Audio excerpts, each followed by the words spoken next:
Donc, merci beaucoup à tous d'être là. Vous avez vu le programme, donc je ne vais pas vous le relire. Et donc, je vais tout de suite passer la parole à José Carlos pour l'Université de Paris et nous allons enchaîner voilà, en respectant à peu près l'horaire. J'espère que tous les intervenants seront présents. Pour l'instant, j'ai une petite crainte pour un intervenant, mais bon, on verra bien. On verra bien.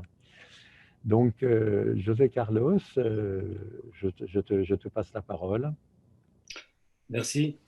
Mesdames, Messieurs, chers collègues, chers étudiants, chers amis, je m'appelle José Carlos Herreras et en tant qu'enseignant-chercheur de l'Université de Paris, je dois vous dire que je suis particulièrement heureux que mon université accueille aujourd'hui au sein de cet amphithéâtre virtuel les colloques internationaux traduction automatique et usages sociaux des langues.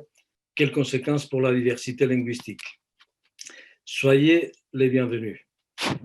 En effet, ces colloques devaient se tenir en présentiel à l'Université de Paris, à l'amphi Buffon, mais la pandémie et les normes sanitaires des confinements en ont décidé autrement.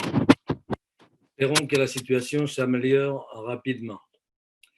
Les colloques traduction automatique et usages sociaux des langues, quelles conséquences pour la diversité linguistique, est organisé dans le cadre du séminaire de recherche politique linguistique en Europe de l'Université de Paris que j'ai l'honneur de diriger. Et il est organisé en collaboration avec l'Observatoire européen du plurilinguisme et plus particulièrement avec Christian Tremblay, son président, qui prendra la parole tout à l'heure. Les progrès de la traduction assistée par ordinateur, grâce au traitement massif des données, sont désormais indéniables et décisifs. Aussi, il n'est plus possible d'ignorer un phénomène aux nombreuses implications économiques, sociales, culturelles et politiques. Tous les usages, les pratiques professionnelles faisant appel à la traduction de manière régulière ou occasionnelle sont aujourd'hui concernés.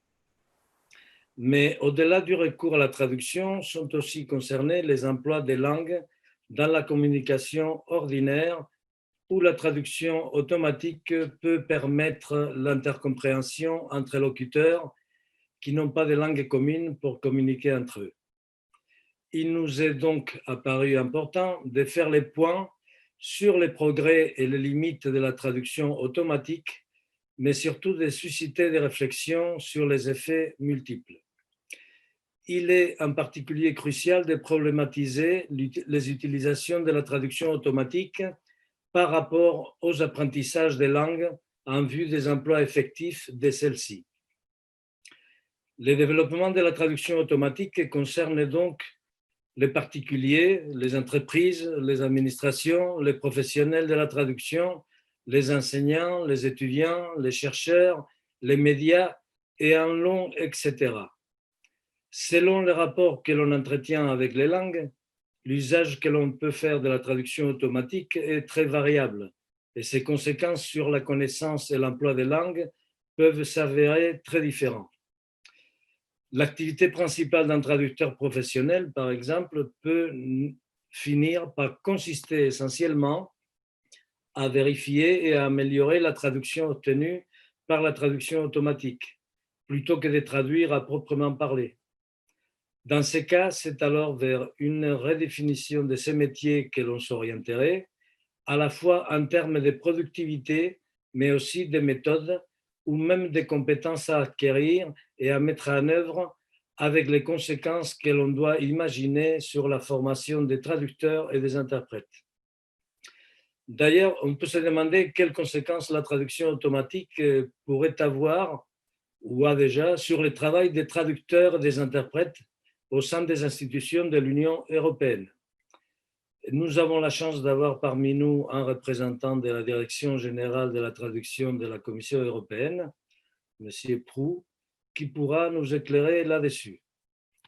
Cependant, la traduction automatique est aussi susceptible d'engendrer de nouvelles inégalités entre les langues ou de les reproduire, dans la mesure où sont et seront concernées en premier les langues pour lesquelles on dispose déjà des bases de données importantes, nécessaires au traitement automatique, tandis que pour les autres, cela sera plus difficile à réaliser. On peut se demander également quelles conséquences la traduction automatique pourrait avoir sur le désir d'apprendre des langues, sur les modalités d'acquisition de celles-ci, sur les compétences en langue à développer en compréhension et en production écrite et orale, et sur les compétences déjà acquises. En définitive, l'objet de ce colloque est de caractériser les multiples aspects des emplois sociaux croissants de la traduction automatique, d'en mesurer les enjeux pour les locuteurs, les institutions, les entreprises, et de voir dans quelle mesure la traduction automatique pourrait favoriser ou non certaines formes de plurilinguisme individuel ou multilinguisme social. Je vous souhaite des travaux fructueux durant cette journée et vous remercie pour votre participation au colloque. Merci à tous.